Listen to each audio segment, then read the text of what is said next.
Hello, Fightful Faithful. Welcome to a Tuesday show where I fix everything that WWE breaks.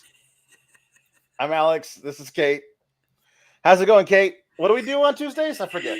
Well, this is the NXT post show for Tuesday, May 21st. Normally, this is where I'm like, get in your super chats and get in your humper chats, but I feel like that's getting redundant. So I'm going to say, get in your soupies, get in your humpies to get your question or statement read on air. Mhm. Also, leave a thumbs up on this video to help people find us in the algorithm.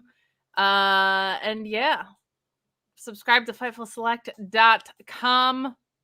My monitor's tweaking out again, but we're going to see how it goes. There we go. We're back. We're normal now. Everything is fine. Everything is A-okay.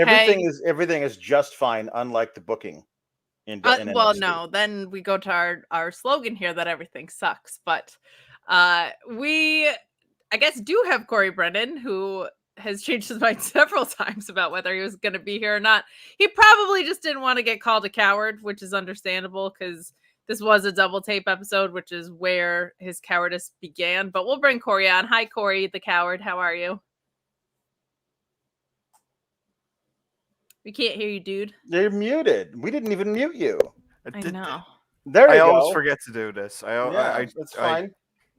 I'm okay. Tired. That's why I kept changing my mind. Kate, you continuously forget to mention that I come on here at 3:23 a.m., which I think that is sounds like the opposite a you problem. I mean, really, honestly, get a different time zone, Ireland.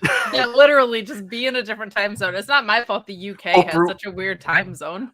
Uproot my entire life just for the sake of wrestling scoops, for the scoops, man. But we do have a couple of things to talk about. I know there was some Australian talent that I was geeked out to hear about that got some great tryouts and results from those tryouts that we can let you speak to a little bit. And also the bigger thing about Julia kind of feels like an optimistic timeline, a wrist fracture, unfortunately, in her match. She's not only potentially missing NXT dates, but there's a Hana Kimura tribute show that she will definitely not be making, which is an absolute bummer. But Corey, I'll let you contextualize a little bit of what went up on Fightful Select, if I could talk. Yeah, Julia, obviously, well, not so much Julia. Marigold sent everyone kind of into raptures this morning because I woke up, checked my phone, and suddenly I had about 50 messages asking me what was going on with Julia. So, yeah, she did suffer a fracture to her right wrist. It's not a major fracture like some people did seem to think she'd be out for quite a while. It's about 6 weeks recovery time for the fracture that she did end up having happen to her. The thing is, it's a very a wrist injury, as we all know, is a lot different to a lot of other injuries. You look at Bandito, for example. He's been out for over a year, I think, at this point. That could be a bit of an exaggeration, but yeah, WWE are still hopeful that she can be recovered in time for July 7th with Heat Wave. They do want it to be Roxanne versus Julia, and yeah, that's kind of really all that I could really get there. It's kind of a take it as she recovers kind of thing. Everyone's body recovers differently from injuries, so they can't really put an exact timetable on it. I think we'll know more after Battleground, or even at Battleground, we might know more.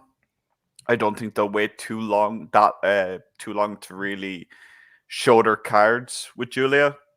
I think she's going to be such a big part of the brand that even with the injury, they're going to want her on television before she does make her debut. But yeah, the post and select does have a lot more other details, guys. This is a post that I've kind of had in the works for a little while now, obviously, which is we have so much news going up that some things just get pushed on the back burner for a little while. And the Julia story was one of those. And obviously her injury did speed up it coming out. So yeah, not really much else to say about that. Sure. And Heat Wave is in about 7 weeks. So it will probably be down to the wire as far as fully able to know. The chat pointing out, and it's a good point and something I thought of too. If you've seen her offense, a wrist injury is a tough one. Like she throws some hard hitting arms with leading with that wrist, that's for sure. So best to her. That sucks. That's a very unfortunate development for her, for the brand, for Marigold, for everybody. So We just wish happy healing thoughts to her and that she comes back on whatever timeline she needs to. Selfishly for fans, we of course want it to be before Heat Wave, but wrist injuries, like you said, can be a nag. So we will see. But some news that I was excited to hear about, some Australian tryouts seem to be coming to fruition. A talent that I'm particularly excited about and have been following a little bit had their last show in Australia. And I said, Corey, this person had a tryout and had their last show at I think it was RCW in Australia. Seems like maybe some handwriting is on the wall. They'd be crazy not to get this one. If you're a fan of Rhea Ripley, I can't imagine you won't be a fan of Delta. Any updates on her? Just rumors and speculations, or anything more concrete than that? I've heard of a couple of names that definitely impressed out of the tryouts. Delta was large in a way the most kind of standout name of the tryouts. That's the name that kept popping up. As far as I'm aware, she is going to be part of the next class. I haven't been able to completely confirm that she's 100% signed as of right now, but she is expected to report to the PC as part of the next class of Performance Center trainees.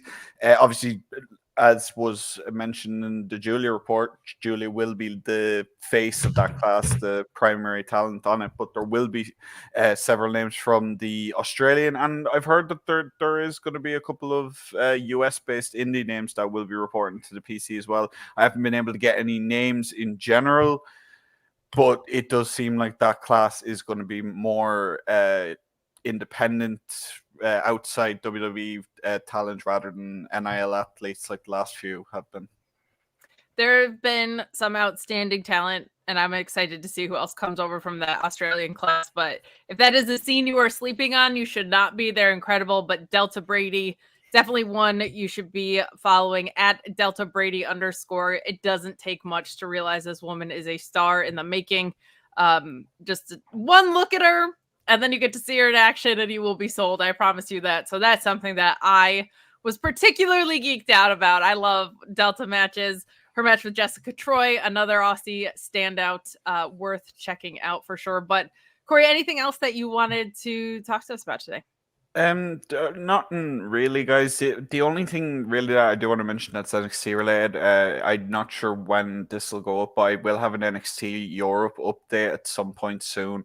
It's kind of the same thing as usual, guys. It's been very little movement on it. I did talk to a lot of talent who thought that they would be part of NXT Europe, so I will have stuff to do with that in that report. Other than that, not really much else to report. Obviously, with the double taping, it was due to the fact that there is crew members and there is agents flying out to Saudi as part of King and Queen of the Ring and SmackDown. That's the primary reason. It's mainly due to the fact that they want to get it all edited, everything sorted already before everyone leaves. That's mainly why. Other than that, there's not really much else in NXT news. Obviously, Julia was the biggest thing right now, so yeah. Sure. So subscribe to FightfulSelect.com. Corey has the rundowns when he doesn't feel like being a coward and when it's not a double taping. That stuff was obviously public, not a scoop, as you could just deductive reasoning kind of lead you into some things. But Corey, thank you so much for coming on. I'm just going to pull this up because it's about Brady and Delta and that rules. I'm so excited. Hopefully she is signed, sealed, delivered, but we look forward to whatever comes out of that Australian class, hopefully, and the next class in general. So thank you, Corey, for coming on. No problem. And before I do go, one last time, call. Okay, well, no, we'll just go ahead and get him out of there. So Jambeard asking if Corey can say 23 for me. I'll bring him back. I can't say that. Don't ask me to say that. It'll just end in embarrassment. No, I think that's the point, is that they want you to embarrass yourself. And yeah. Kind of like how you embarrassed yourself when you thought Lyra wasn't going to win. I mean, she shouldn't have. So. Oh, Corey's gone. Oh, no. So the usual hellos. Yes. Did I click on that or did you click on that? I don't know, probably me by accident. I didn't do that. But your dad says, "Happy Tuesday to Team Kalex, Supermodel Luis, Lieutenant Colonel Fono, the Beard, the Sisters, the Council, Hair Normus, and Honorary Elizabeth, J.W. Pringle. P.S. Everything sucks. It does. It does. My dad's a very wise man. It does. Do you want to know what my parents did this weekend? Too bad. I'm going to tell you anyway. Do? So they're supposed to go to New York because they had this cool thing where you could dig up tulip bulbs that were on, I forget what avenue. I think Madison Avenue. And you could like take them home, which rules. But by the time they got there, they were all gone. So they drove all the way in, like in their gardening clothes to dig them up. And every box from like 54th to 86th Street was just already dug up and gone. Just terrible. What a waste of a trip for my poor parents. I mean, they got to see my sister, which is cool, but it's true. Jeez. Yeah. Big bad apple. Jambeard is saying that Bird Lady flew higher than the moon. She was certainly pushed higher than the moon to the moon. That makes me miss Cameron Grimes. It sure does. So we had a cliffhanger last week. Okay. We did. We did. I'm going to say best wishes, a speedy recovery, just recovery, full recovery to Ivar. Yeah. To Hansen from the original from Hansen and Rowe of War Machine. Sure. He because Eric also out with what could very well be a career-ending injury. This could end up being a career-ending injury for Ivar. It's a serious back injury, his second spinal injury that he's had. And they used a backstage attack to write him out of the program for the North American title. If this is the end of an era for the quote unquote Viking experience in WWE, it's sad. It's bittersweet. Very much so. These guys had a really long career outside of WWE before they showed up. In NXT, they were booked as absolute monsters, the way they probably should have been the entire time in the main roster. Did they hold the titles at any point in the main roster? Because I don't remember them doing so. Maybe they were like Raw champs for 3 weeks. I don't know, but I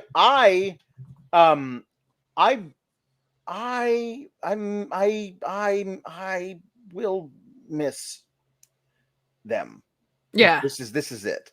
And if Ivar's able to come back, or just Eric, or both, it would be wonderful. But like that genuinely made me sad when I heard that like he had to like go away for some serious surgery again. Like you go and you get a spinal surgery and you're able to come back from that. That's awesome. You beat the odds.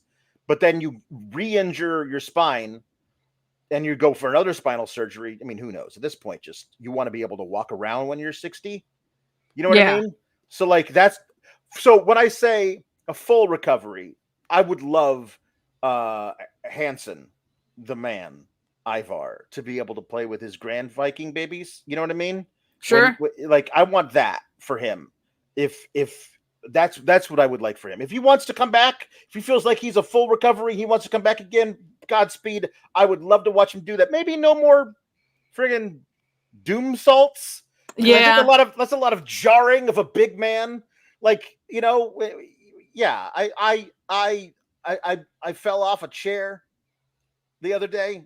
Didn't feel good. I'm big. And so like falling from a very high height, I feel like would be really hurt, very jarring. You know what I mean? So we're gonna get into I fell off a chair. I mean, in a minute, playing with my daughter. So you fell off a chair in the restaurant? No, it was just a big overstuffed chair in the living room, and we were playing around, and I reached for something I shouldn't have, and that'll do it. So that will do it. Yes, the War Raiders turned Viking Experience turned Viking Raiders. One of those teams that never really feels like they got their full due, but was always extremely impressive. One of the first newer era matches that I saw of ROH was the last tag match that they had in ROH, and it was pretty special, and was against Shaheem and my now friend LSG when they were tagging together, and I was just blown away by that match and what they could do in it, and so excited to see what they were able to do in NXT. And they weathered some creative. They weathered some Vince playing basketball for no reason as Raiders creative, but always so impressive in the ring. Just wish the best for them. Health first. My God, it feels like we are in such an injury bug wave across both companies, and beyond, right? So just the best for them. And to your point, life first, wrestling second. Hope they're okay. Yeah, for sure. So apparently you have asked for Viking and seafaring puns in the chat, and the chat is defying you and doing bird puns to spite me. So I guess we'll read both things, but we implore you to honor the fallen, who's on his way to Valhalla in Asgard, to honor Ivar, to give us Viking and seafaring puns. But if you would so choose, you could spite me, particularly in a battle that I am now lodged in with Corey Brennan. I mean, it is very in the vein of Sour Graps to spite you, so I do appreciate it. But I also feel like we've done bird puns before. I don't think we've ever done like Viking. We've definitely done boat puns because Natalya has been on the show far too many times. Sure, but we've never done like specifically seafaring, yeah. So that's good. So that was part of the closing angle last week, where there was supposed to be a triple threat today between Ivar, Briggs, and Wesley, but they were all attacked backstage, and apparently Ivar got the worst of it, so he's out. Yeah. So they replaced him with Joe Coffey, who led the attack against him. But I did appreciate how they said that, like, it was because Wesley and Joe Briggs requested it, so that they were, able to get revenge on the guy who attacked them. So, yeah, I guess I don't usually like the like, well, you attacked this person specifically so you could get into the match they were going to have, and we will reward you for your act of violence with the thing that you want. I appreciate that it wasn't Ava's decision. It was Wesley and Briggs both wanted him in there. I like that they did that. That's good. That's a good thing. Do more of that. Making things make sense. It's always good. Yes, it is. And sometimes a rarity around these parts. Right. But that was good. Wesley is such a sincere promo. So I'm glad that he is back, because I feel like we don't get a lot of grounded stuff. But I was watching this episode and thinking about last week, like how when he got interrupted and was just like, oh, brother. I was like, I miss stuff like that. Yep. So I like, I'm just glad he's back in general, but this was good. It made sense. A good person to throw in this, but as we're going to talk about in a little bit, why is Joe Coffey going after 2 titles? Well, no, yes, we will definitely talk a lot about that. Mex Chewy says, it was my birthday on Sunday. Here's birthday dinero. So Mex Chewy, to celebrate his own birthday, gives us money. I wish that's now the new standard. If you have been born, you owe us money. You owe us money. It's the birth tax. We will collect. That's right. Now, that is very kind of you. Happy belated birthday. My birthday was last week. Are you also 24? I have so many questions. We had a birthday. We had a graduation from high school. Yep. Yeah. It's a big month. Yeah. Tom LaValle says, best show of the week until Osprey on Sunday. Well, those are 2 different kinds of shows. Our show today is the best show of the week until Osprey has his show. That is correct. True. We're basically the Will Ospreay of podcasting. We are basically the Will Ospreay of podcasting. What a reasonable thing to say out loud. It's the truth, though. You should never, ever, don't sell yourself short. No. We're the Will Ospreay of podcasting. We're so elevated. We started out the matches tonight with Thea Hail and Fallon Henley in the whatever the qualifier thingies. I don't even know what this is. It's not a tournament. They keep saying it's a bracket style event, and I'm like, come on! It's a tournament. It's not a tournament. These are whatever. They're just qualifying matches. There are right. a series of qualifying matches to get into a ladder match that were determined by a combine that yielded numbers that we don't know how they were arrived to. That is what this is.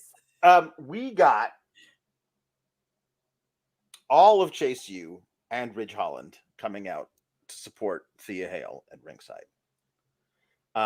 Fallon Henley out there by herself. At one point, Fallon Henley decides she's going to bring a chair into the ring. And Ridge Holland grabs it away from her. And the referee doesn't see Fallon Henley pull the chair out. He sees Ridge Holland holding the chair. And immediately the referee is like, I believe with my heart that you are going to hit a woman with a chair, Ridge Holland, so you have to leave. Like, he was immediately like, Ridge Holland holding a chair? That woman isn't safe. Get the hell out of here, Ridge Holland. Your reputation precedes you. Your penchant for violence and your chair pervert friend, Sean Spears. You, since you associate yourselves with this untrustworthy chair fellow, you all get to leave as well. Get the hell out. Which then leaves Thea Hail alone, and she tries to put on a Kimura.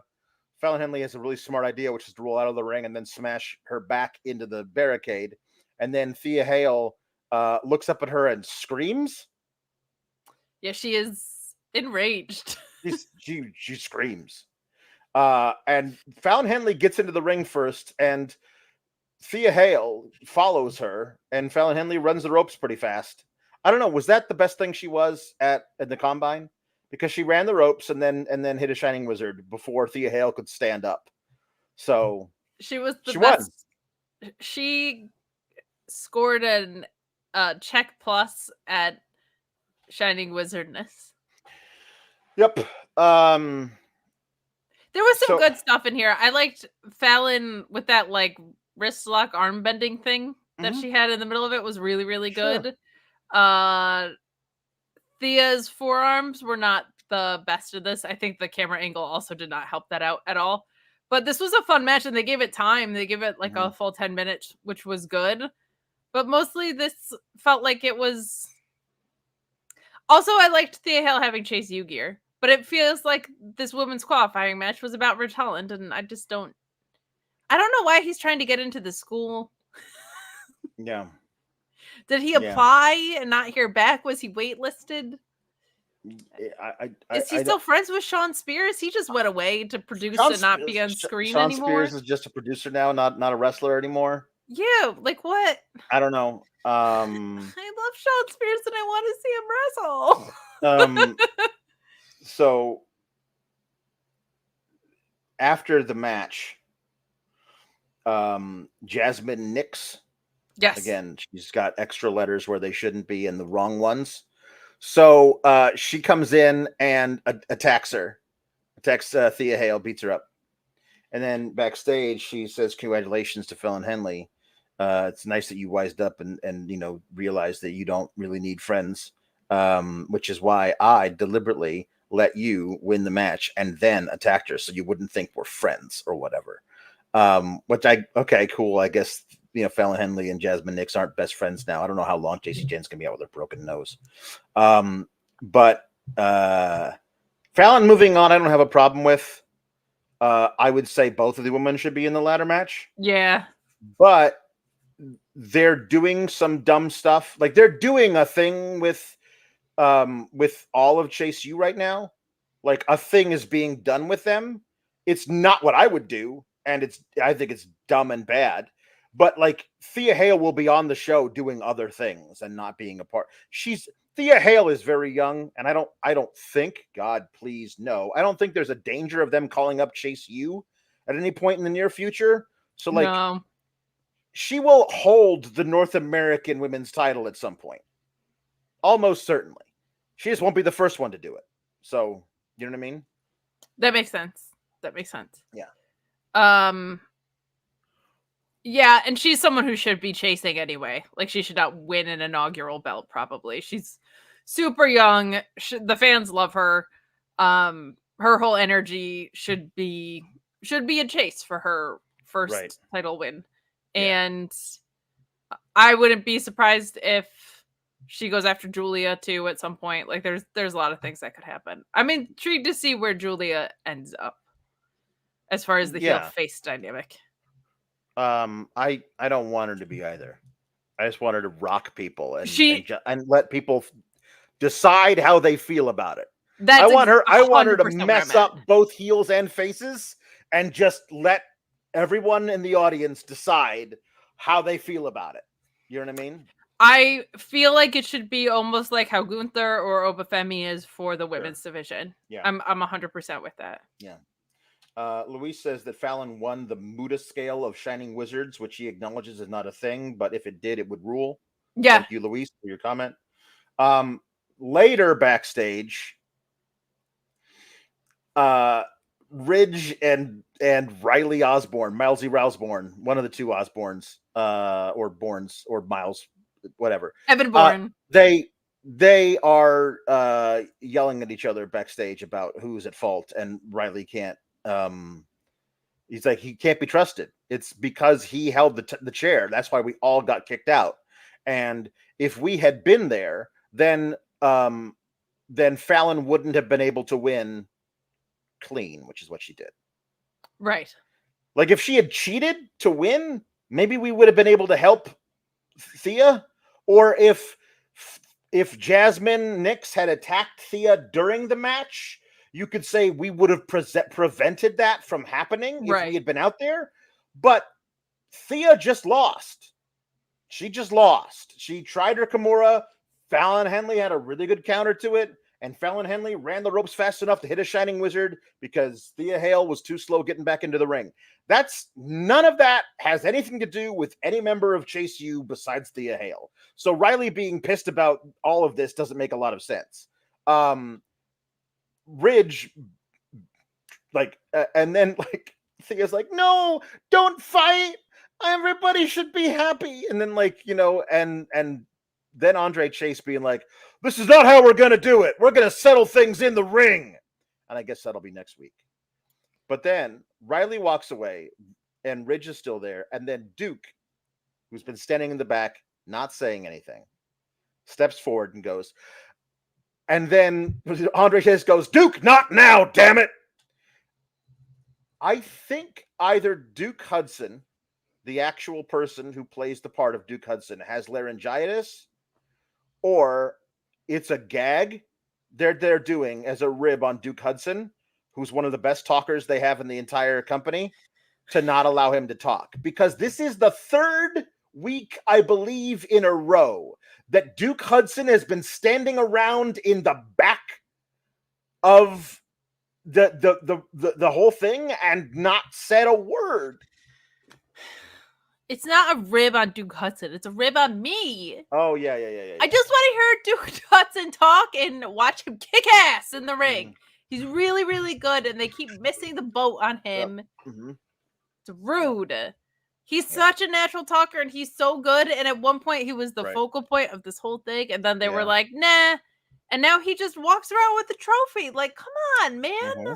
Yeah. Get him in the ring. Let him talk some shit. I don't know why Miles Bourne and Riley Osborne don't have a tag team called Bourne Supremacy. That's nice. I'm a genius. That's good. That's actually a really good name. And I, of course, would name them Milesy Rousborne. So, well, yeah, no, of course. That's much better. We don't name people good things here. We just name them things that pop us. Yours is good. I like that one. Thank you. I like that one a lot. Free Duck Hudson. See, the chat knows. Free Duck. Free Duck. Free Duck. At least allow Duck to quack. Allow Duck to quack just a little bit. Yeah, he's a very effective quacker. Yeah. Gallus gets interviewed about, did you muss us with, this is where we've been, we gotta do it, we're gonna break boundaries and smash things and do other things, and we're gonna smash, I don't know, just a bunch of stuff. So that's fun. It was an incredible impression Thank you. and promo recap. Appreciate it. Yeah, there's a lot of backstage tax at this place, and they don't all happen in the parking lot anymore. They happen backstage too. Yep. I'm glad that they're back. Yeah. I am intrigued to see where they go. Yeah. But we will find out. Right. I liked why they had this tag team title match of like Nathan Frazier walking up to Tony D'Angelo and being like, "Hey, congratulations on the Heritage Cup victory." And Tony D's like, "Yeah, I think I saw your name on this here too." I was like, when I won that, it was legitimately one of the greatest days of my life. Like, hey, Axiom, hey, are you on this? No, let me see. Tyler Bate, Noam Dar, Nathan Frazier, and some guy named A-Kid. Who's that? Whatever happened to that guy? At some point, they're gonna need to do a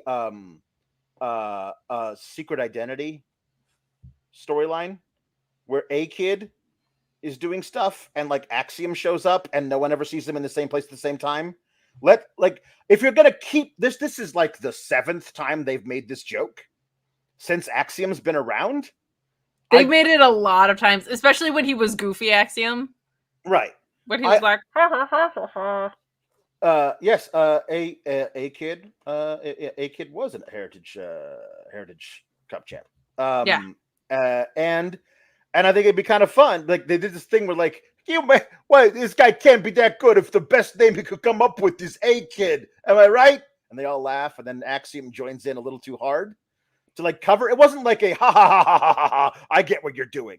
It was like, I must blend in and also admit that I am not A-Kid. You know what I mean? Like, yes. This was good. I honestly feel like they could do more with it. This is a really dumb show. But like some of the dumb stuff is done in a way that isn't dumb. The Mafia Kid being a wrestler is dumb. Tony D'Angelo makes it not dumb. You could easily do, with how talented some of these people are, having a feud between Axiom and Tony D, and A-Kid being around and Tony D not realizing they're the same guy. And apparently nobody in this world knows they're the same person. Tyler Bate doesn't, who had a long feud with A-Kid. Nathan Frazier doesn't. Like, nobody in this world knows they're the same person. You have an opportunity to do something that most programs don't have an opportunity to do. And do I am one guy under the mask, I'm a different guy with the mask off, and nobody knows I'm the same guy. You could make it fun. You could, and he, I think, has shown a couple times that he has the ability to pull off something like that. So I think it could be really fun. Yeah. But I just want to say there's a lady named Linda who had been making that joke for years at this point. Yes. And I feel like she's due compensation. Yeah, she might be. We had some chats about this. Yeah. Tim McFall saying, why is one of the most handsome guys under a mask? They love putting face cards under masks. Yeah. Look at Retribution. Luis says it's also known as Andrade-itis. It is, and it's terminal, unfortunately. And Doc Miller says A-Kid being Axiom is to know Kofi's Jamaican accent. It's a little bit like that. He's a doctor. He would know. So they say, so when you guys gonna defend your tag team championships? And Stack's like, I don't know. The word of the street is, I wouldn't say this, but some people are saying, you guys have been ducking the Good Brothers. You guys been ducking the OC, yeah? And then Frazier's like, listen, we're not just hand out the tag team championship opportunities to these main roster tag teams, but we will hand out an opportunity to an NXT tag team. And then the match is like, and here's the deal. I like because they're doing the thing with the Good Brothers where they're pretending to be an NXT team, but they're really a main roster team. And this works if the only main roster act that is in NXT is the Good Brothers pretending to be an NXT. But if you have everybody here, Shayna Baszler, Natalya, AOC, Chelsea Green for AOP, AOP Chelsea Green for a title shot. for a title. That's you can't do all these things, but I do like them like being like, you guys don't belong here. You're a main roster act. And like, what are you talking about? We're NXT through and through because Gallows and Anderson can pull off that we're obviously lying bit. So I do appreciate them acknowledging it that these main roster guys are hanging out, but whatever. So the match is great. Crucifino and Stacks work really, really well together. You would think they had been teaming for a much longer time than they have been. Truly, and Luca Crucifino really impressed me just in general for how little we've seen of him. Really good selling in this. Yeah. Really good stuff. Again, I'm going to require that either both guys wear street clothes as pants or both guys wear tights. Yeah. It is distracting to me that I see one guy wearing like slacks and a belt and another guy wearing tights. You are not a tag team. I want pick one. Like Stacks doesn't have to wear slacks. He can wear like worked jeans, but like it's weird to see that like it doesn't feel like you guys are a tag team. It's like you could like smash together for one night. You know what I mean? Well, no, because then we would have to call him Slacks Lorenzo. Right. Yeah. No, and it should be like street clothes, honestly, because it feels like they should be prepared for fights no matter what time they come about. You know what I mean? Like I think there's something really fun with that. Yeah. I was very impressed by them tonight. I think Stacks has grown a lot in the time that we've seen him. And Luca Crucifino, we didn't really know what he's had. And he did not only really well, I've been beating this drum a lot lately. I feel like there's this misconception that if somebody is greener, and we talked about this at length yesterday with Maxine, God bless her. Yeah. Like, I've seen this all over the place lately of like, oh, if they're green, we'll cut their workload in half by throwing them in a tag team. And it's like, you just doubled the psychology. Like, usually I feel like the issue that people have is not so much with being able to execute moves for 10 minutes. It's with the storytelling and the psychological aspect. So just because they're not in the ring as much doesn't mean that's a better call. And it drives me nuts. And we see the devaluing of tag wrestling across the board, I feel like a lot of times, and especially in WWE with this stuff. But like, I feel like it's so much harder to be green in a tag team than it is a singles match. But Luca Crucifino didn't look green. He looked really, really good in this. He did. I was very impressed by the selling. He moves well. He moves like a wrestler. He moves like he knows what he's doing, which in early parts of your NXT run is what I'm looking at. Like, do you look lost in the ring or do you look like you know what you're doing? He looked great. He looked really, really good. I was happy to see him in there. And Stacks, I feel like, has been able to improve a lot because he's been kind of in dribs and drabs this whole time. And he looked really like very sure-footed and not a ring general, but very confident in how to approach things. And I thought this was good. Yeah. I understand what they're doing with the finish, but I don't love it.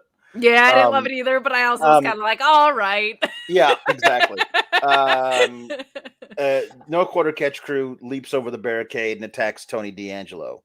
This allows Stacks to get a little distracted and Nathan Frazier to do a small package. But I did love that Stacks immediately upon being pinned isn't pissed about having lost the match or like talking to the referee or looking at Frazier. He slides out of the ring to start to continue with the brawl. This is what happens when your guy on the street corner gets attacked. You drop everything and you join in as well. This is some really good stuff. I honestly like that a lot. But then the Blurry Boy is getting attacked by the Good Brothers afterwards to like further that.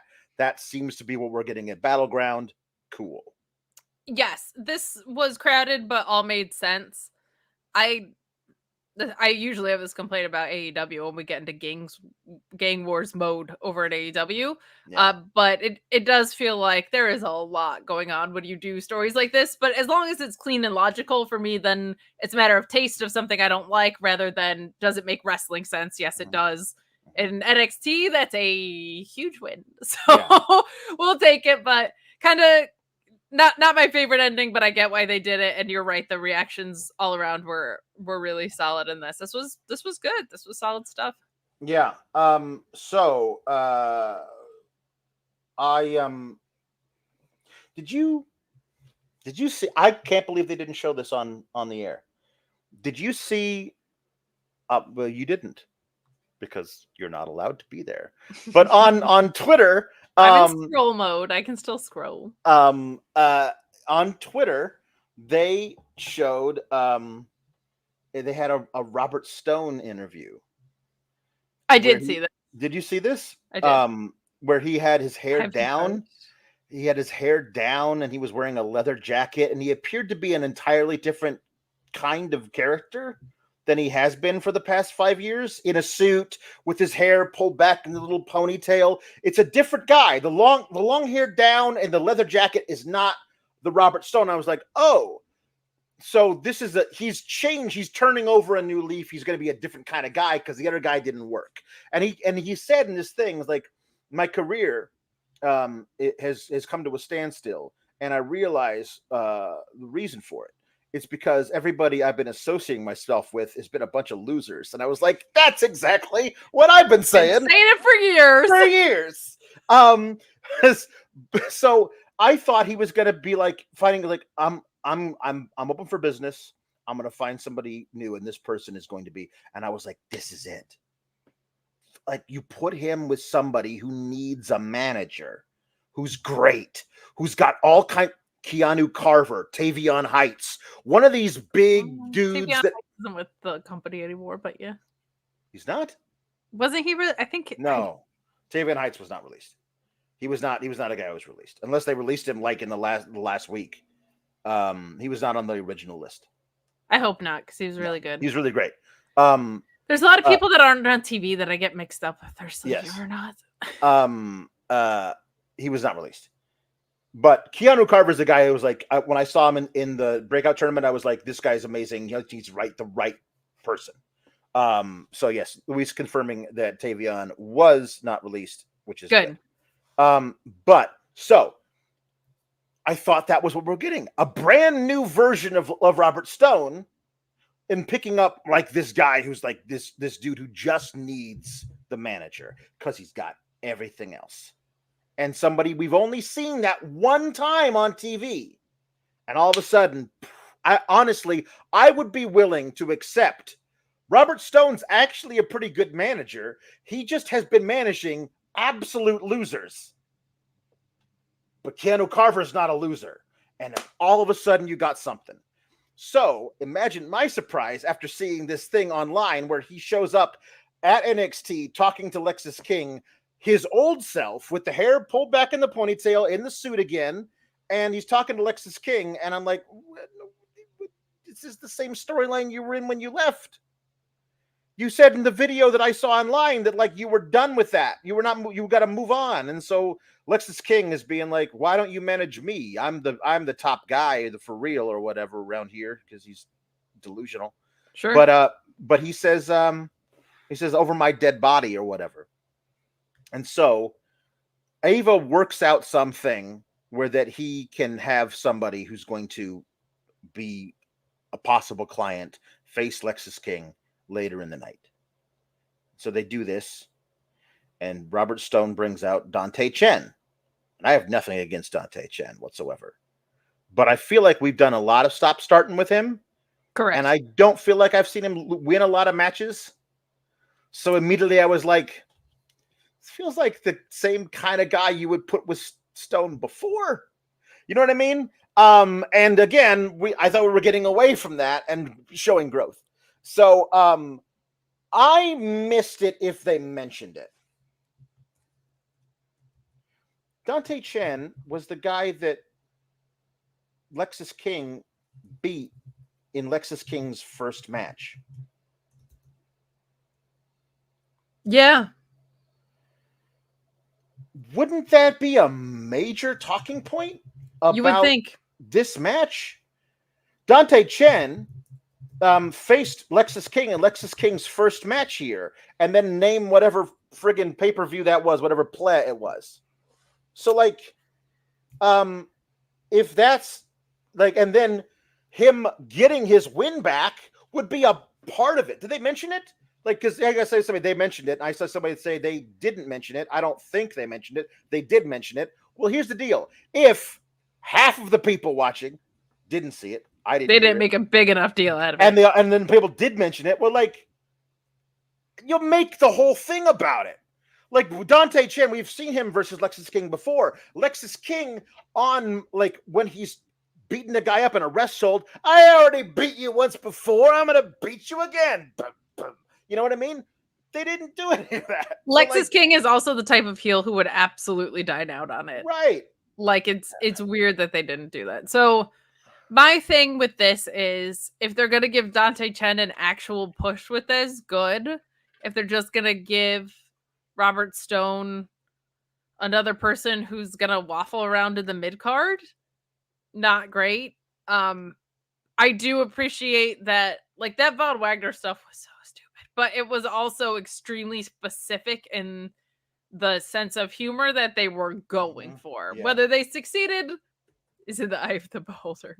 But I'm glad that they are making him feel like a more serious deal, because it also feels like a manager who doesn't get you any opportunities where you're successful also feels ineffective. Like, so Dante's great, but to your point, like, that social media thing did make it feel like he was going after someone who has a track record of wins.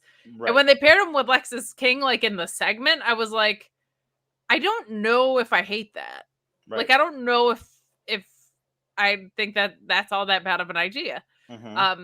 Especially because Lexus King said, I've been on a bit of a roll lately. And it's like, okay, someone sniffing out someone who's looking for wins, etc. Yeah. But happy that he's being utilized again. That makes me happy. Right. I did think it was funny that he was like, I'm virtually undefeated in 2024. But you're not, though, because we watched you lose to Von Wagner in February, who was being managed by this exact same guy. Correct. And like, your last touch point with this guy. And nobody loses to Von Wagner. Like, Von Wagner had a whole story built around him getting revenge for having been put in the hospital. They didn't even have him win. And they still lost. Yep. I don't know. You know what, Alex? That. Yeah. If you were like, I'm going to put money down on who's coming out, I would not have thought Dante Chen. No, I wouldn't have thought that either. But if I wanted to put money down, I know exactly where I would go to do that. Do you know where it is? No. I'll let Sean tell you. Okay. Hey guys, I'm here to tell you about betonline.ag, the official betting partner of Fightful. It's not just an online platform. They've been trusted for over 25 years. They boast a focus on the player approach and have built their reputation on offering their clients nothing but the best. From cutting-edge technology to enticing promotions and the latest sports betting odds. Whether it be wrestling, MMA, boxing, or football, baseball, basketball, or racing, anything you can think of.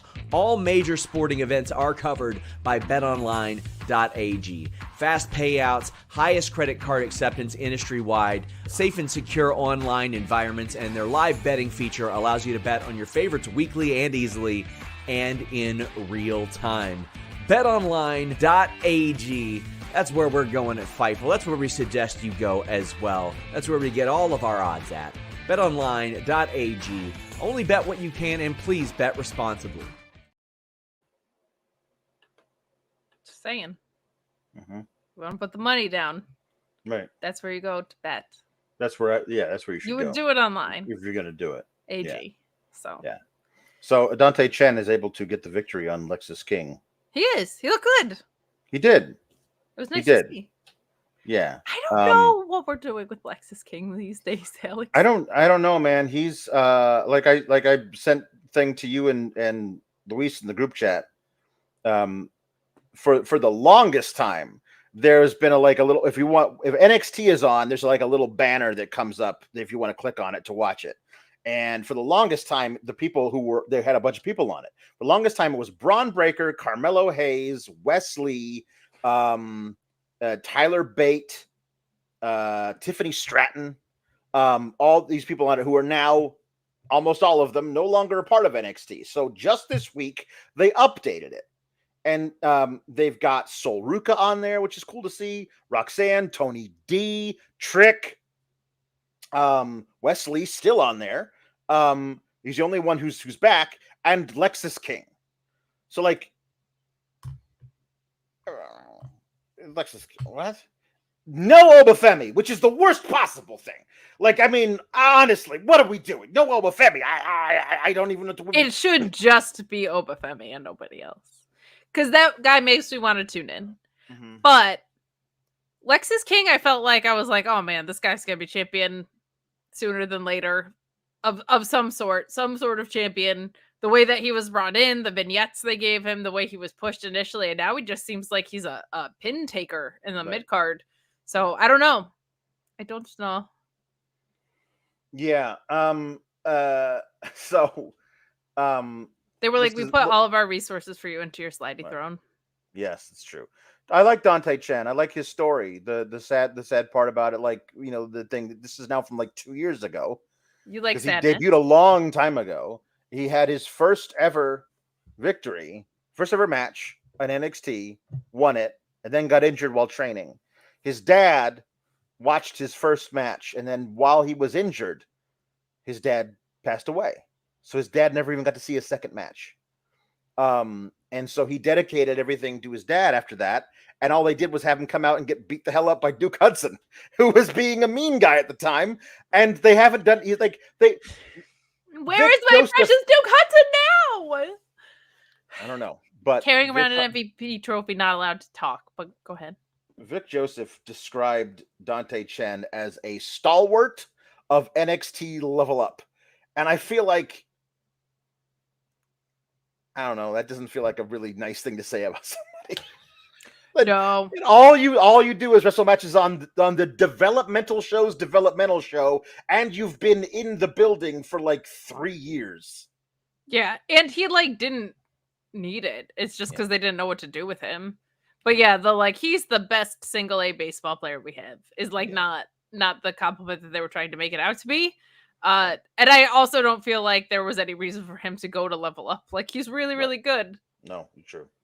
So Jambeard says, question, why did Ava need to talk to Nick or Adam and have them both agree to have Dante be the guy? That was not about this, but it is very confusing because a lot of things are happening in NXT. Not all of them make sense. Most of them don't. She was on a phone call with somebody. We don't know who. It wasn't Nick or Adam because she mentioned them in name to this person. This was a very much an exposition phone call. Like, hello, yes, don't worry. I did talk to Nick and Adam, and they both gave the go-ahead. Yes, that's right. Next week, Roxanne will find out who her opponent at Battleground it will be. Yes, that's right. Okay, good. Thank you. Goodbye. Like, it's just... I don't know why we deliver exposition in this particular fashion, but we do. So next week, somebody from Raw or SmackDown or one of each is going to be Roxanne's opponent for Battleground. Because why would Nick Aldis or Adam Pearce have to sign off on anybody from NXT being the opponent? That wouldn't make sense. So if it ends up being somebody from NXT and this is how they introduce the concept of it, that's really dumb. Why would you involve Nick Aldis or Adam Pearce in it at all if it was somebody from NXT? So it's somebody from the main roster, which is not ideal for my personal thing, which is that people should be facing people, especially at PLEs. You know what I mean? For sure. Honestly, like if it winds up being Blair from SmackDown and Kiana from Raw, who were just called up, but recent NXT people, I wouldn't hate that nearly as much because Roxanne's winning no matter who she faces. Yeah. And those two women are doing literally nothing on the main roster. So why not bring them back for one night only to give them a shot at the main title? You know what I mean? Yeah. The chat pointing it out. Corey's tweet makes it kind of feel like it's going to be Tegan Nox, but we'll see. I don't know what's going on with the main roster call-ups and their lack of anything to do with Kiana and Blair and Dijak. I don't get it. Like, listen, I like Tegan Nox. When's the last time we saw her do literally anything on TV? I mean, and anything meaningful was losing to Becky for the NXT Championship. But I mean, we've seen her. She The was last in tag time matches, right? she With was Natty. It was in a tag team with Natty, and then they got drafted to different brands. We haven't seen her since the draft. So, like, why is Tegan Knox, having been on the main roster now for years, getting a title shot when, like, there's nothing that she was doing? You know what I mean? Like there's nothing that you've done. Oh, this will be great. Do this. This would be amazing. Roxanne versus That would Naomi. rule, yeah. Yeah, fucking do that. Do that. That'd be amazing. Who's somebody on this level from Raw? Zoe, Naomi, and because there's no reason Adam would have to be involved in a thing if it's just a SmackDown person. So I need one from each on the same-ish level. I think Naomi's above Zoe, but pecking order on each show. But they just won a contendership tag title match. They did, but Shayna's got a match at the friggin' pay-per-view too. So, like, but then the exposition phone call should have been Shayna calling. I wouldn't mind this. Kairi Sane and Naomi would be good too. See, this is what happens when you're a big high school graduate smarty pants like MD Cyclo. Yeah. Yeah. Please, Luis says, please be Miko, but it could be someone like Naomi or even Tiffy. I don't understand why you'd have to call Adam Pearce and Nick Aldis to get Miko Satomura. No. I wish, but no. Yeah. The Roxanne vignette was excellent. This is the best I've seen her sink into the character. I don't know how many takes they did, but it's a fully produced vignette with, like, scripted and everything.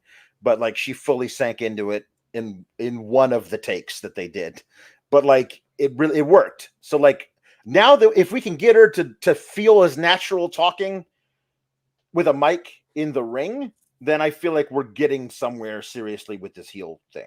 But agreed. And I like the mannerisms are good. The in-ring is good. The way she carries herself to the ring is good.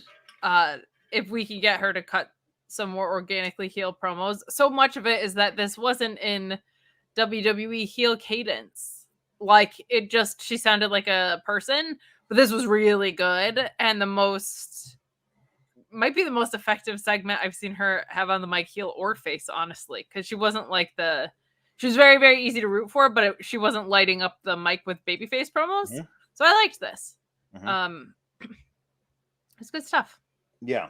The triple threat. Yes. Wesley versus Josh Briggs versus Joe Coffey was, as per NXT tradition, was very good up until the finish.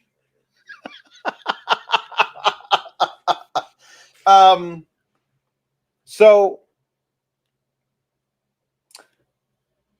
Wesley ping-ponging all over the place, Briggs and Joe Coffey throwing bombs. It's a fun little triple threat match. At some point outside, when the camera's not on them, so we don't even know what the hell the move was, the other Gallus boys get on top of Josh Briggs, whatever his name is, and they throw him into the ring, double vest, and they throw him in the ring. He's had a double team move done to him. We didn't see it happen. They never went back and showed it to us, I don't think. And so he's been double teamed. He's knocked out. He's rolled into the ring. There's a bit of a sequence between Wesley and Joe Coffey where Wesley runs up into the ropes and jumps back at Coffey, who headbutts him out of the air. Wesley falls back across Briggs, who's laying in the middle of the ring, and lays across his shins. And and Joe Coffey falls back and lays across his chest. And so they count 1, 2, 3. And technically, I guess, both guys were pinning him.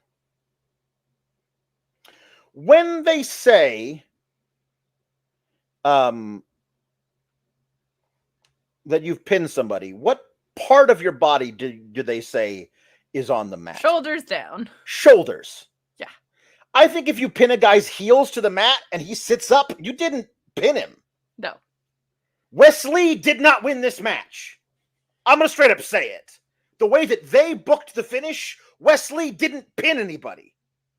Now, if they're both laid across the guy's torso, fine. But one guy's laid across a guy's shins, and the guy's feet are on the ground. And the other guy's laid across his shoulders. That guy wins. You don't pin somebody's shins. Don't do the double pin. But if you're going to do it, make sure do it well. Pinning the shoulders, right? Yeah, this was extremely confusing. I did not know what was going on with this at all.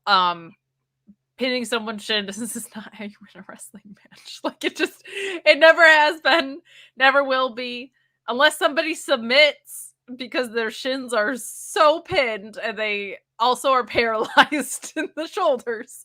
Like, there's no way that makes sense to me. I was trying to think of like what this feels like, and I don't want to define this entire person's career by this, but it felt like that time that Cameron pinned Naomi on her stomach. Yeah. And you were just like, what? Like, it felt so out of place and weird, and I'm with you. I don't like double pins either. But if you're going to do it, this isn't a double pin. This is just a guy holding down someone's shins while someone else pins the guy. This is almost an assist to what an actual pin is. Yeah. So I did not like this at all.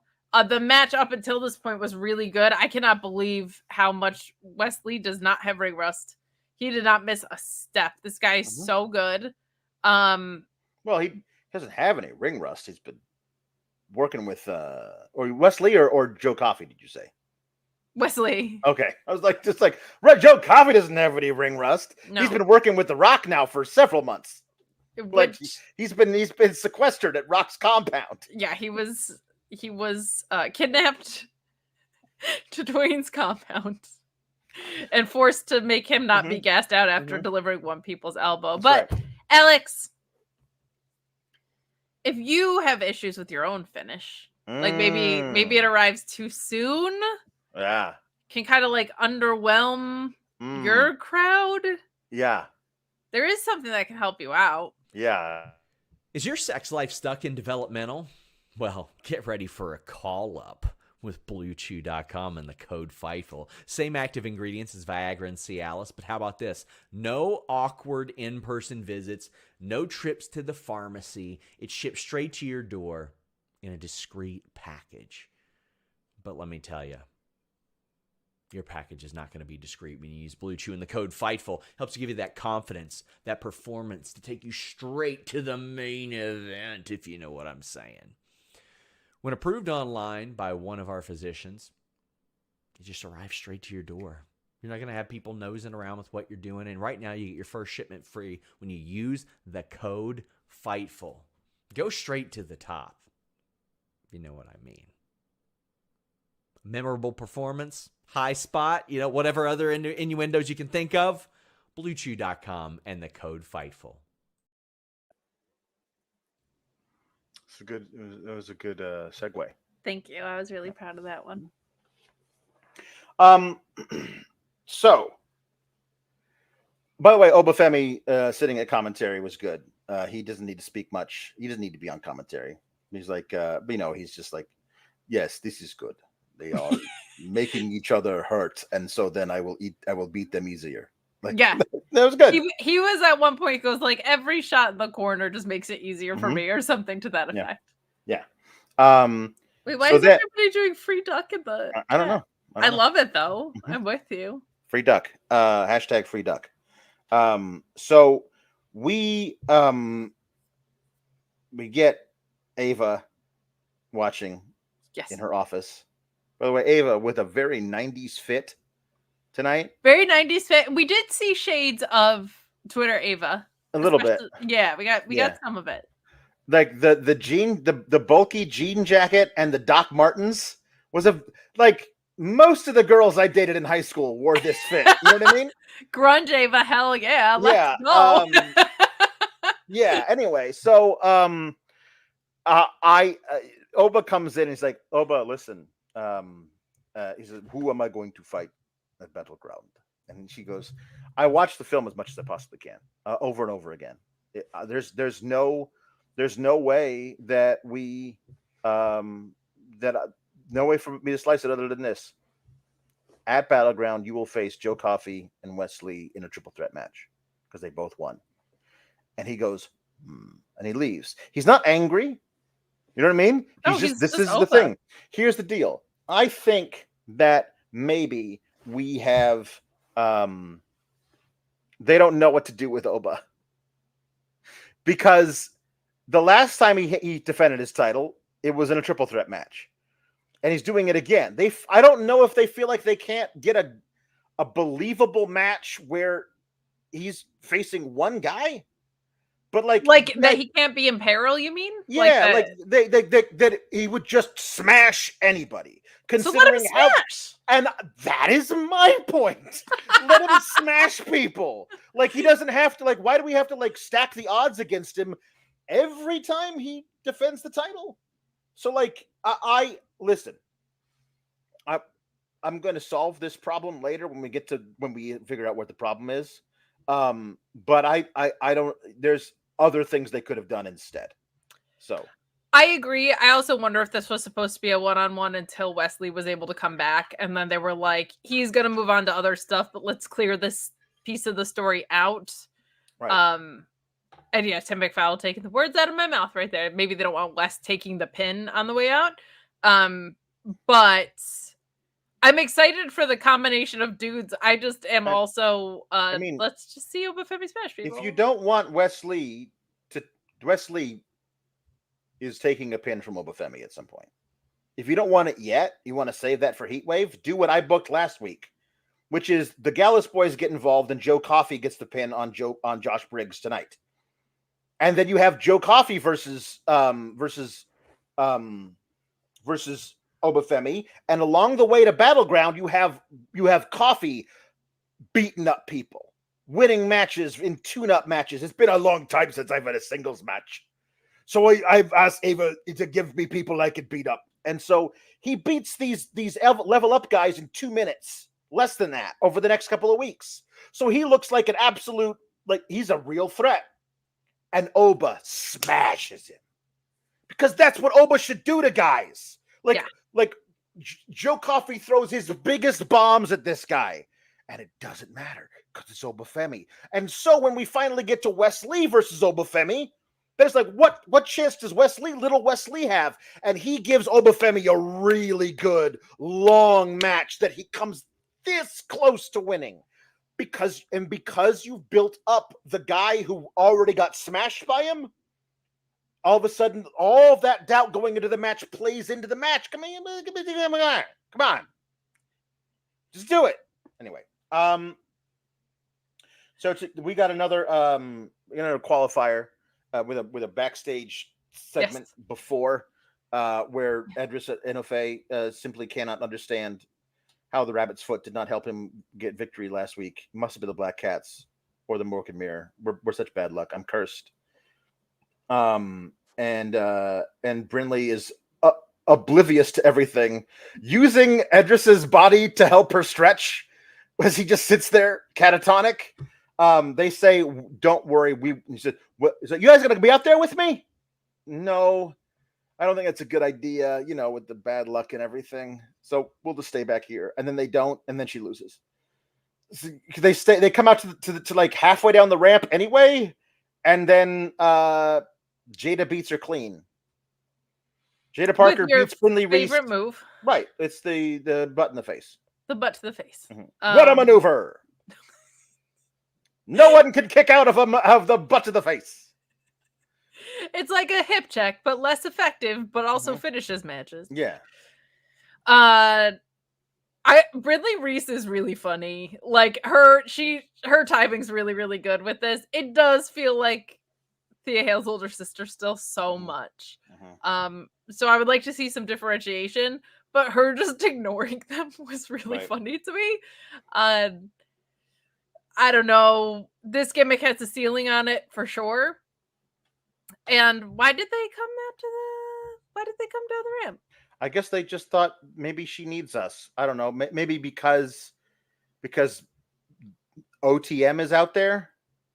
They need to equalize them. They need to just in case. I don't know.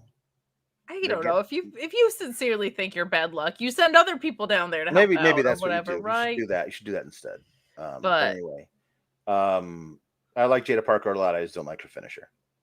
Jaida Parker's amazing. I wouldn't hate that move if it was a thing she did to set up her finisher, where she knocks you silly, picks you up, and drops you on your head.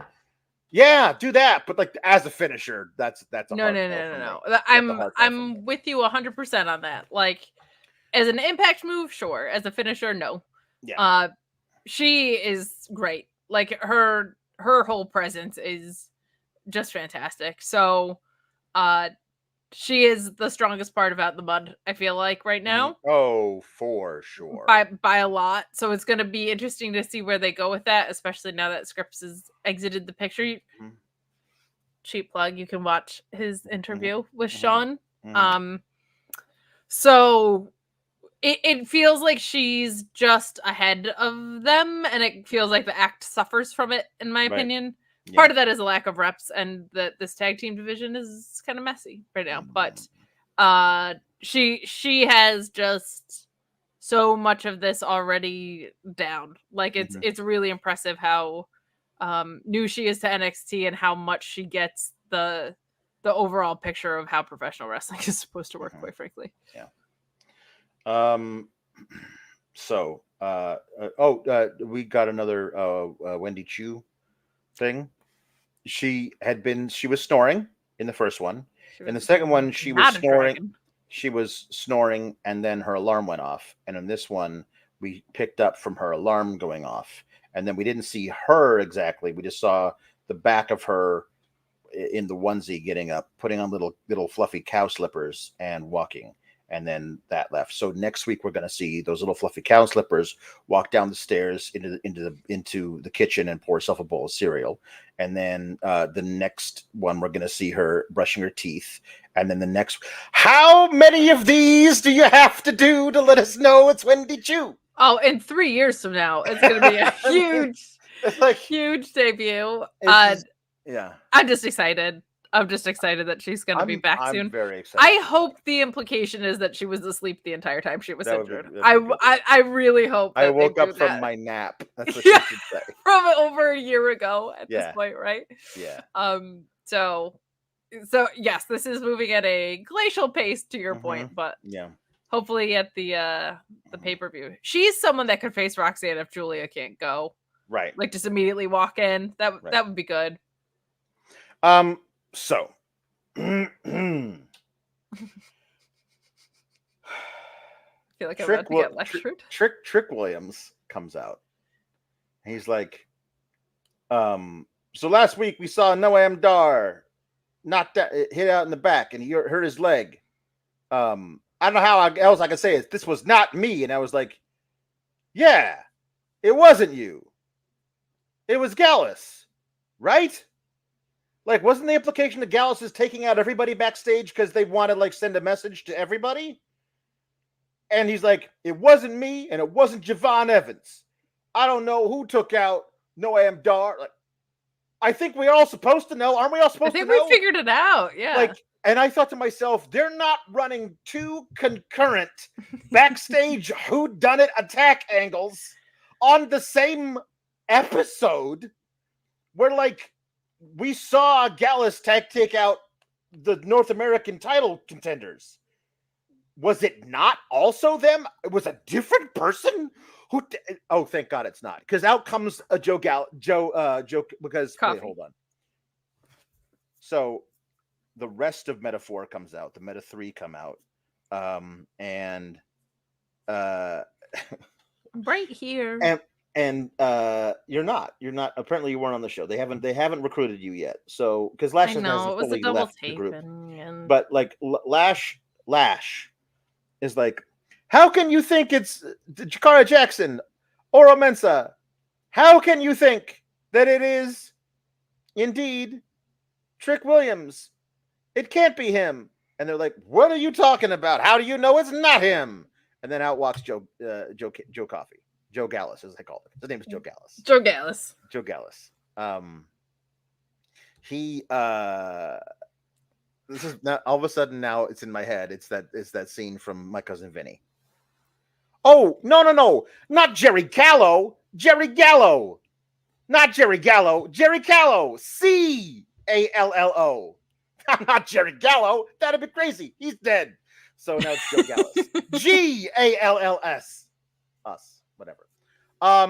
So he says, I bet you're wondering why, since I'm in the North American title match, why I'd be a guy who would take out Noam Dar and try and be part of why I'm coming after the NXT World Championship. Well, I'll tell you why. And why is just his friends coming in to beat up Trick Williams, and then Javon Evans making the save, and then him being beaten down, and them doing double team maneuvers to Trick Williams. Hey, Trick Williams, booked really strong there as a new champ. Noam Dar getting the better of you. The Gallows boys getting the better of you. Feels like the first few weeks of Lyra Valkyria as women's champion, where she's taking pins and tag matches and stuff. Like, why is he also like an idiot who can't see any of this? I just don't know. It's maddening. I don't know why Joe Coffey is in both title pictures at this point in the evening. So he shouldn't be. You shouldn't have Joe Coffey go after both things. He's not getting a title match versus Trick Williams at Battleground on the same night he faces Wesley and Oba and probably takes the pin in that triple threat match. That's not a thing they're doing. So, like, you have the opportunity as the bookers. I don't know if you know this, HBK, but you can pick what happens on your show. You can choose it. It just doesn't have to do it himself. So, why not, instead of having Ova be powerless to not book a triple threat, since there's several weeks now between now and June 9th when the match is, why not have her say to Oba Femi, listen, Oba, I know I promised you a one-on-one match for your next title defense because of the triple threat you had at Stand and Deliver. So don't worry, we're still going to do that.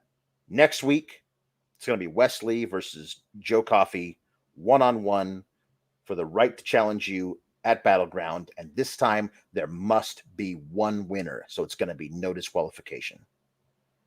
And then you run the exact same thing you did with Joe Coffey and his boys attacking Trick Williams tonight, because now he's coming for all the titles. You know, he says, next week, after I beat Wesley within an inch of his life next week, I'm going to take the title off of Oba Femi, and then I'm coming for your title because Gallus boy is on top. We're going to hold all the gold in NXT, right? That would make sense. And then next week, when he faces Wesley in a no disqualification match, then you have Javon Evans and Trick Williams take out the rest of Gallus and cost Joe Coffey the match with Wesley, which gets Wesley a one-on-one match with Oba Femi. Figure out a way to book that match where it protects Wesley in some way if you gotta. But also you get Joe Coffey versus Trick Williams out of all of this. For you have that. If Noam Dar, I guess, is shoot injured, or I don't know. Yeah, I don't know what the deal. I'm assuming he is. Right, yeah, because so he's just like, he's just hurt in the corner. I don't know. Jambeard says this, Alex, this way Wes and Joe, both Wes and Joe can pin Oba. So we'll that's what he thinks they're gonna do next at the thing. No. No, just no to that. The thing with Oba Femi is he's never gonna lose anything. Well, he shouldn't. No. We actually figured this out a while ago. About the Walter Gunther like days as champion. 80% of his time in all of 80% of his time signed to WWE, he's had a title belt around his waist. Oba Femi should be on that track. That's the like he was. Walter was champion for 870 days for NXT UK. 870 days. He lost that title to Ilya Dragunov, went away, lost all the weight, came back, took a loss to Braun Breaker in there somewhere. Then he went to the main roster, was undefeated he was there for I don't know, a day and a half, beat Ricochet, was the Intercontinental Champion for 666 days. It looks like he's going to be King of the Ring. So that doesn't really count, but it's basically the way the way that they book things. So that should be Oba Femi's track. Period. Just do it. Yeah. And you're right, Tim McFall. It was Sepha, the Sour Grap Society researcher in chief. It is true.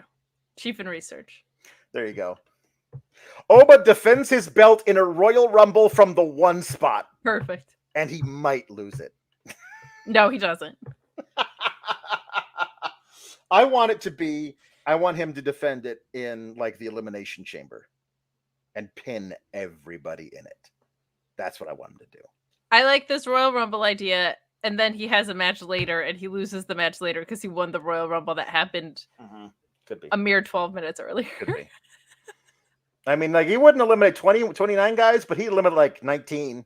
No, you should eliminate all 29. Nobody else gets an elimination.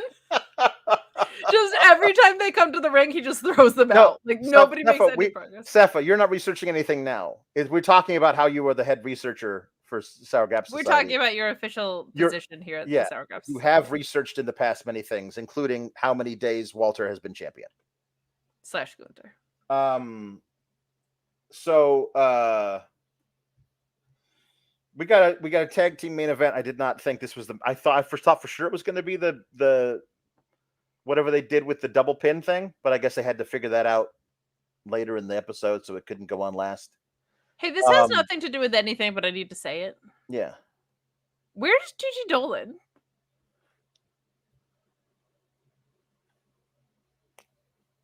I don't know. The Ariana Grace thing just went away. She had that hysterical thing with Chelsea, which feels like that should not be over. No, that shouldn't be over. What are we she just said, I'm done. I can't do this anymore. I'm out. Yeah, was that a shoot? Is that the last time that we're ever going to see her? If that's true, that's the funniest, that's the best exit of anyone in the world. Any company ever. Ariana Grace literally made her leave the company in kayfabe.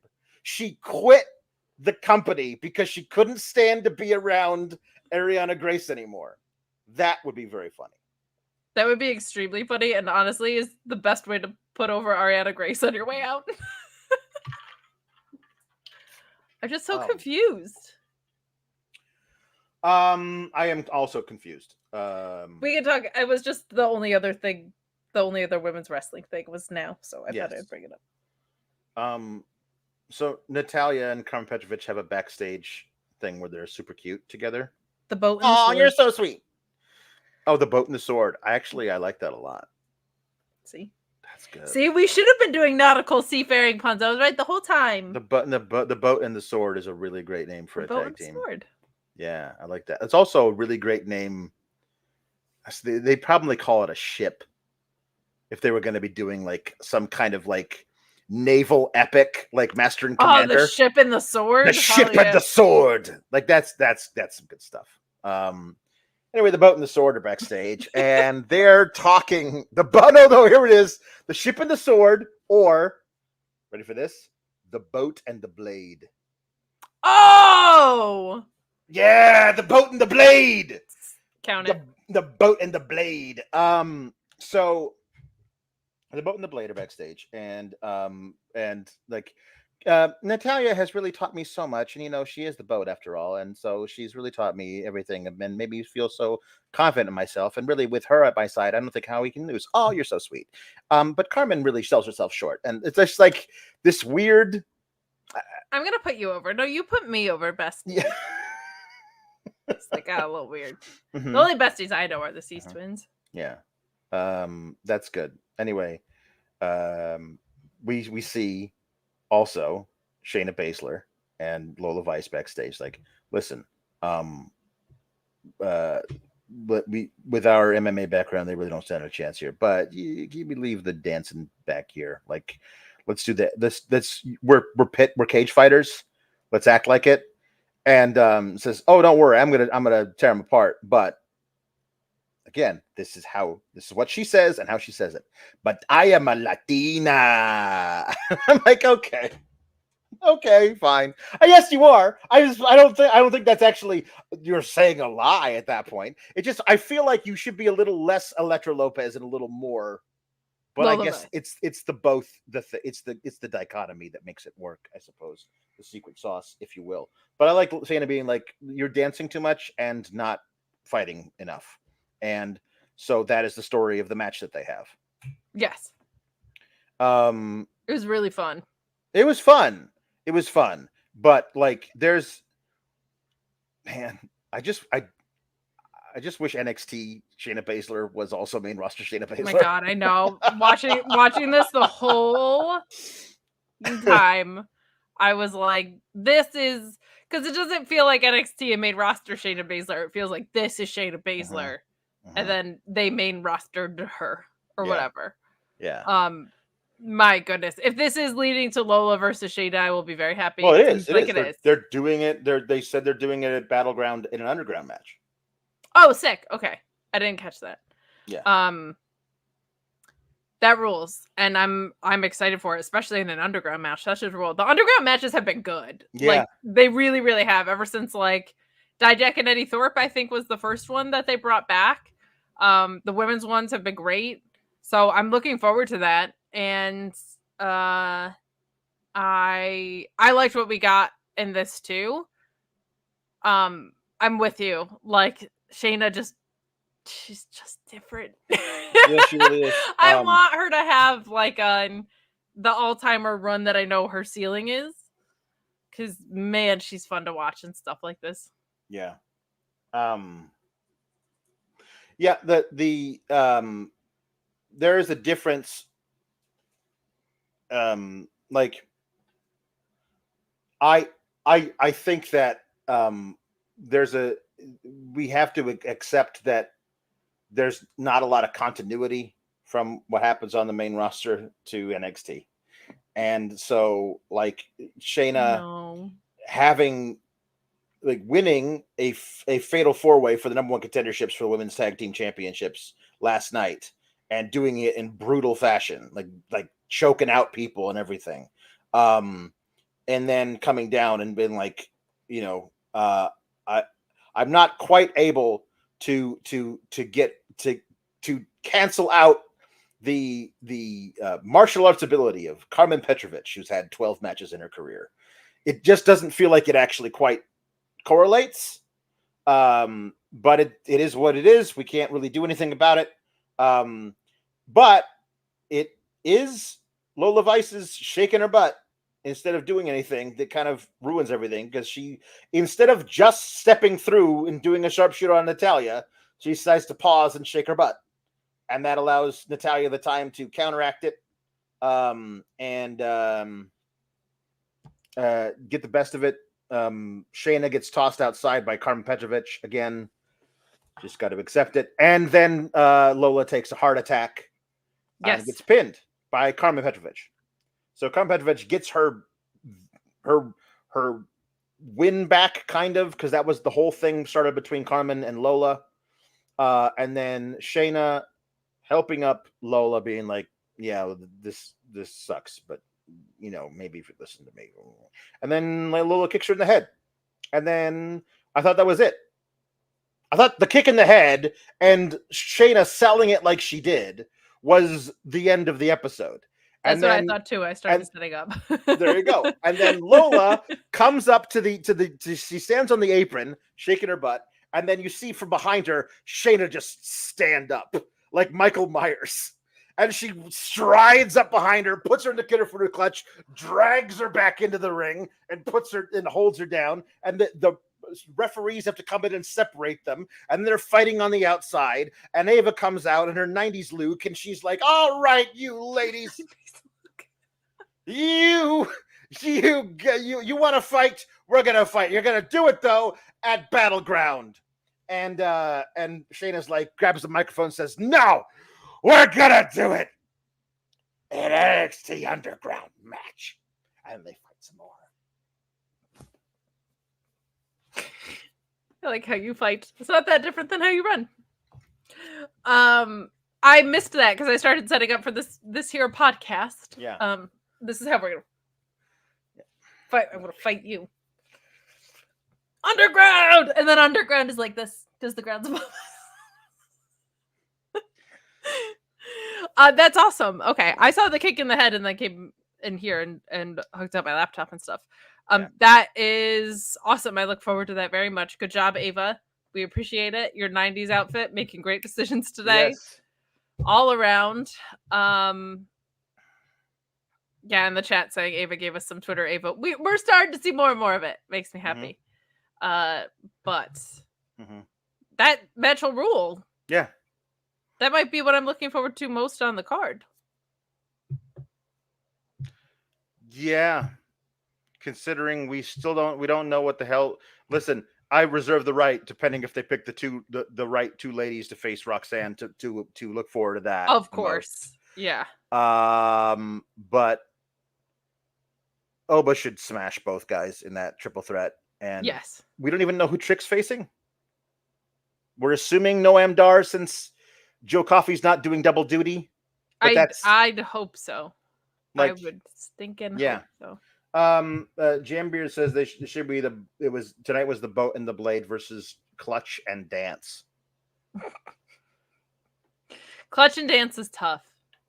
It's tough because I want to say like Dance and the Clutch, but it feels more like it should be like coming in Clutch. But I don't know how to make that work with Dance. I don't know either. I'm very excited for main roster working with Sodia situation though. That seems that looks really cool, and it's also has no bearing on any of this. Correct. Which is weird. Well, sorry I brought it up then, Alex. Listen, I understand that the kids say smash in a different way, but I grew up on Incredible Hulk, who when he smashed people did not definitely do what the Gen Z kids mean when they say smash. Also, I already played the Blue Chew ad, so Yes. that is unfair of you to bring up now. Yeah. It's rude. Yeah. Apparently, breaking news: New Japan announced that Francesco Akira will miss the rest of the Best of Super Juniors due to injury, and all of his matches are forfeited. So I don't know what that means for Best of Super Juniors. It looks like you just realized what bracket he's in. I don't know anything about Best of Super Juniors. No, he was just on such a heater, and he's so good, and I feel like this is like breakout moments for him, and then he got injured, and everybody's injured all the time, and it makes it so hard to watch wrestling. Yeah.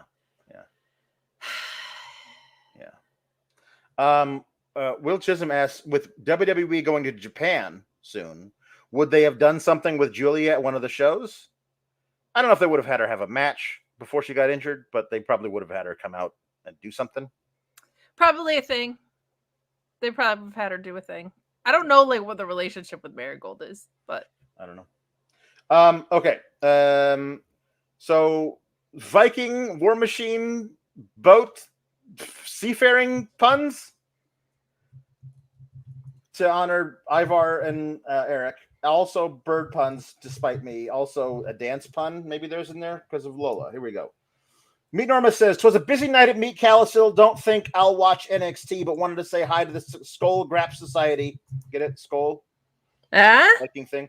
Chin, tits, shoe, longboat. Ian R says, "Turkey Team 2000. Doc Chris Mueller says, "Teddy Longship." Ian R says, "Spoonbill Mike Bailey." Lieutenant Colonel says, "Photo says, Molly Holly's alter ego, Mollusk Hollusk," which I like a lot. Mollusk Hollusk is really good. Tom LaValle says, "Ruby, Ruby, Ruby, Ruby Sparrow." And Angelo Parakeet, the happy couple. I know they got super married. They did get this super married. They got super married. Lieutenant Colonel Photo says, Jade Cargills. Very nice. And Ian R says, Zach Sater Jr. That's a type of Norse magic. That is a deep cut, and I respect it. It's where you say dickhead and all the magic comes true. Like a great Nordic curse, just ending in dickhead. Mm-hmm. Louisville says Ragnaraki Romero. Oh. Jambeard says Pink Flamdango. Flamdango? Flamingo. That feels like a stretch of I know. seafaring, but we'll take it because you gave us money. What's bird? Remember? Yeah. They're Sorry. screwing with me. Then the Ragnarok War Vaders, Osprey, Raven, Tundra Swan Dive, and Odin Femi. Those are really good. I love that Osprey. You could just leave. Mm-hmm. That's true. Lieutenant Colonel Photo says Grayson Walrus. Tim McFall says, I'm horrible at puns, but specifically in honor of the Viking Raiders, Daddy Asgard. Oh, see, you're not so bad at puns. That was a great one. Good. Ricardo says Sky Blue Jay. Very nice. Insert clever Tegan Knox pun, says Tegan Norse. Very good. Chris Pereira says, finally, the Ragnarok has come back to Valhalla. Very good. And very well acted. Louisville says Adam Skoll, baby. Ian Riccaboni says Vessel a night. Yeah. Everybody's saying Vessel a night. Yeah. Ian Riccaboni says Chelsea Greenhorn. Very nice. Ian Riccaboni says it's dingy. Ian Riccaboni says Big Papa Pump is your hookup. Valhalla, if you hear me. This is also really good. Ian Riccaboni's got some great ones tonight. Montez Fjord. That's the best. Sorry, nobody can be That's excellent. Great announcer, great puns. Ian Riccaboni also says Dwayne the Ragnarok Johnson. Very nice. Ian Riccaboni says to be spiteful, avian rain. And Reed Riccaboni says Bam Bam Biggle Owl. And Jambeard says Dansky and Clutch. Dansky and Clutch is good. There you go. That's all of them. That's all we got. And then we got some jukeboxes. You got one. Everything else is our end, so you got to do yours first. Okay. Tiffany singing Red Wine Supernova by Chappelle Rowand, requested by Tom LaValle. Even though you're talking S about my Yankees, I will do this because you paid us to. Oh wait, we got one more thing from Electric Mayhem. Flamengo, Peter Avaloon, and Brody Kingfisher. I miss Peter Avalon being on my screen. I love him, Your Honor. All right. Okay. Here we go. She was a Playboy, Bridget Bardot. She showed me things I didn't know. She did it right there out on the deck. She put her canine teeth in the side of my neck. I'm in the hallway waiting for you. Mini skirt with my go-go boots. I just want to make a move, so slow down, sit down. It's new. I just want to get to know you. Guess I didn't quite think it through. Fell in love with the thought of you. Now I'm choked up, face down, burnt out. Baby, why don't you come over? Red Wine Supernova. Not like that other supernova who should totally invite Kate into the metaphor, which is in the song. Falling into me. I don't care that you're a stoner. Red Wine Supernova. Fall right into me. Toodles. Very good. All right. Okay. Thank you so much. It's me. Hello, I'm here. Jam Beard says the ghost of Dusty Road singing Valhalla Colin. Very nice. So I will sing that song. Here we go. Ships on vigor of the waves are skimming. Barren summits to divided plains. Each horizon is a new beginning. Rising rain, daddy. Far from the fjords and the ice-cold currents. Raven soar of a new frontiers. Songs and sagas, or a fate determined. Shields and spears, baby. Vows of favor, or the threat of plunder, if you will. Plunder together for the clan and kin. Clank of hammers and the crash of thunder. Power within. Oh, ho, ho, the echoes of eternity. Oh, ho, ho, Valhalla calling me. Oh, ho, ho, to pluck the strings of destiny. Valhalla calling me. Valhalla calling me. That's hard time. That is. That is. That song was Hard Times. That was right. So that's it. It was beautiful. All right, well, thank you so much for your karaoke thank you all. styling. I'm being called back to the great beyond. Oh, okay. Bye, Dusty. Bye. Bye. What a gingerly little exit from Dusty that time. You just missed it. It's good. It's good. Oh my God, Alex can't Hello. catch a break. Just all No, these intruders.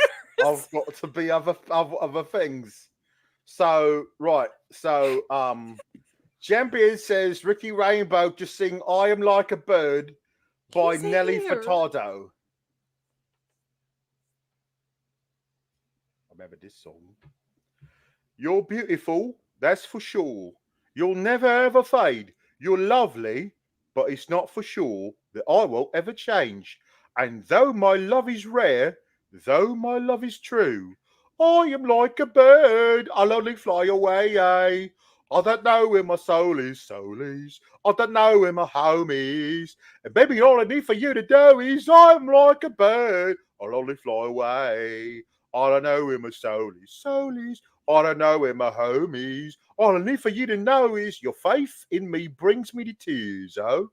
Even after all these years, and it pains me so much to tell that you don't know me that well, and though my love is rare, though my love is true, I am like a bird, I will only fly away.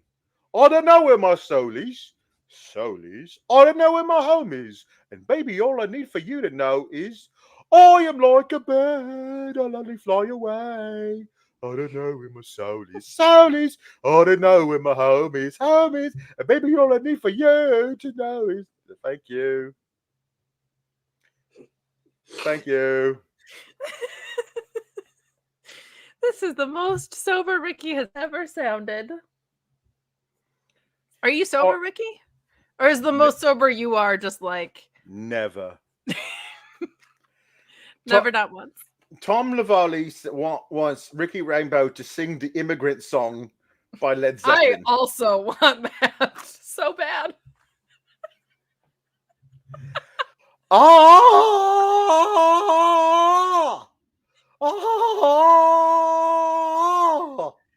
We come from the end of the ice and snow, from the midnight sun where the hot springs flow. The hammer of the gods will drive our ships to new land to fight the hordes, sing and cry, Valhalla, I am coming. On we sweep with threshing oar, our only goal will be the western shore.